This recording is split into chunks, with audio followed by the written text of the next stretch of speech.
Hello, everyone.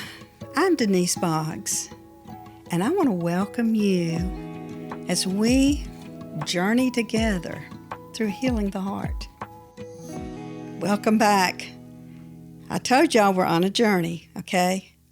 So I want you to flow with me. I'm going to flow, but I'm going to flow not forwards, but backwards, back in time.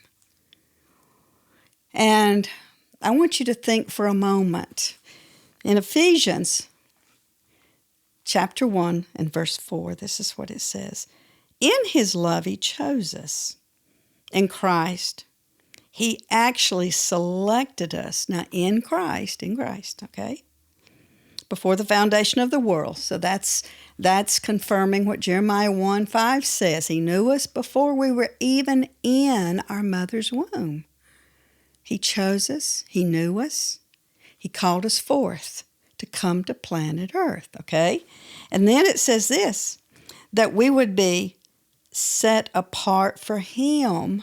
Set apart. That's what it says, Jeremiah 1:5, that we would be sanctified and set apart for him, for his purpose, okay? Now, and then purpose-driven and blameless in his sight in love. Okay. Now, it's one thing to be chosen in his love. We're chosen in his love to come to the earth. But when we land on planet Earth, in the arms of our mother and father, okay, we define ourselves first by their love. And if they don't have the capacity to love us with God's love, we take on the identity of their love, how they love us. And in 1 John 4, verse 16, it says, we've known and we've experienced. What we've known and experienced is what we believe love is.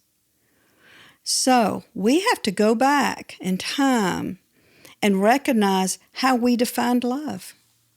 How did you define love? When my dad left when I was 9 years old, and he walks out, and it was Valentine's Day. It's when everybody's celebrating love. And he walks out. He leaves. And he just says, I'll see you. See you, fellers. He walks out. Never saw him for quite a number of years. He didn't come back to live in our home. So my definition of love was, I will be left. I'm not going to be taken care of. So that defined love, because I want to listen to me a minute. Your mother and your father are the first ones that bring the love of God to you. They represent God and his love. And that's where you learn to trust, is with your biological father and mother. So if your father is not there, if you never knew him, I knew mine, but then he just leaves. So then that told me in my mind that love is here, but it's going to leave. It's going to go. It's going to go.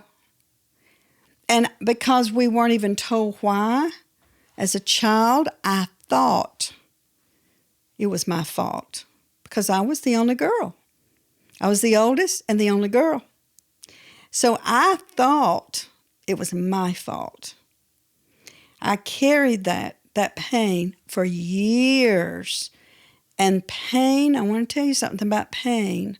We all experience it, but you learn how to deal with pain in the family you grow up in. You learn how to deal with pain. And so I'm wanting you to journey with me, but I want you to journey in your childhood back and see, how did you define love? How did you define it? Because what you experience as love, we've known and we believe. What we've known is what we believe.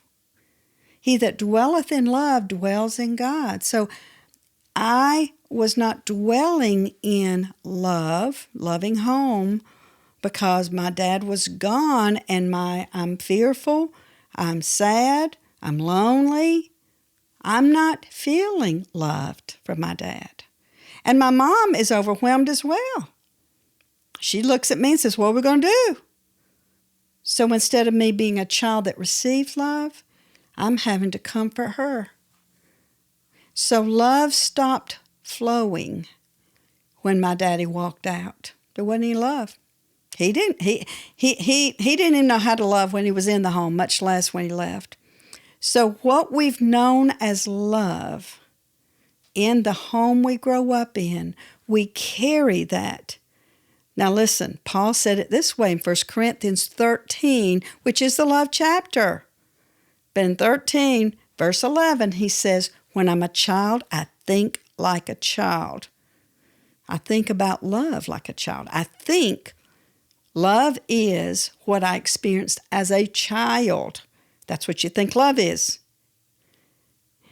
And then I think, I feel, I then reason things out based on what I experienced as a child. But then when I become a man or a woman, in my case a woman, I have to put it away. Okay, putting it away.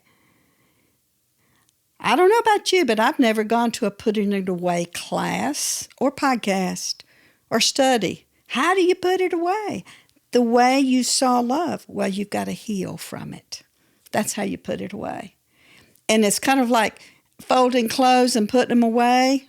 Think of a towel, you fold it and you put it away, but you've got to release it. You don't hold on to it, you put it away. So we're going to be, in this journey, we're going to be working on the pain that you experienced as a child that affected the way you thought and the way you feel today, so that you can put it away and receive the fullness of the love of God, who God says you are, who God called you to be. In His love, He chose you. But in your daddy's love, you may have dropped your whole identity because you came under rejection. Do you know you can come under it? Did you know that the cloud, the heaviness, the pain of rejection can redefine you, and you live your life defined by pain? I want to ask you something. Are you living your life today out of pain or out of purpose? Pain or purpose? In the next podcast, I'm going to talk to you about how you know if you're living life out of pain. There's certain symptoms. I'll help you see them. Because, listen, this is a journey, but we've got to continue walking through it, okay? We're going to walk through it by processing it and coming out of it. You've got to come out of the pain to stop being defined and letting pain define you. What triggers you? You know if you're still living in pain by your triggers. What triggers you? What causes you to overreact? What happens? What happens when someone triggers you? It means that they've triggered the pain in you that's still there, and you overreact out of pain. All right.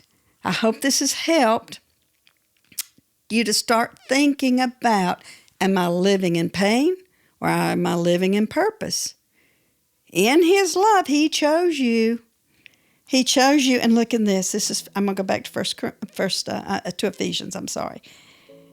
Listen, I love it. He said He selected you and He set you apart so that you would be purpose-driven, living life out of purpose, not living life out of pain. And so in His love, He chose you, and in His love, He's calling you to live defined by His love, not the love you didn't receive, not the pain you grew up in. But I want to tell you, in my own life, I had to work through it, because from the time my daddy left until my time of healing, I was defining everything based on feeling rejected, feeling worthless, feeling abandoned. All those feelings defined me until I was healed from those feelings. I was healed. Then I could be purpose-driven, purpose-living. So God bless you. And I want you to work on it. Think on it. Think on these things. In Jesus' name, amen.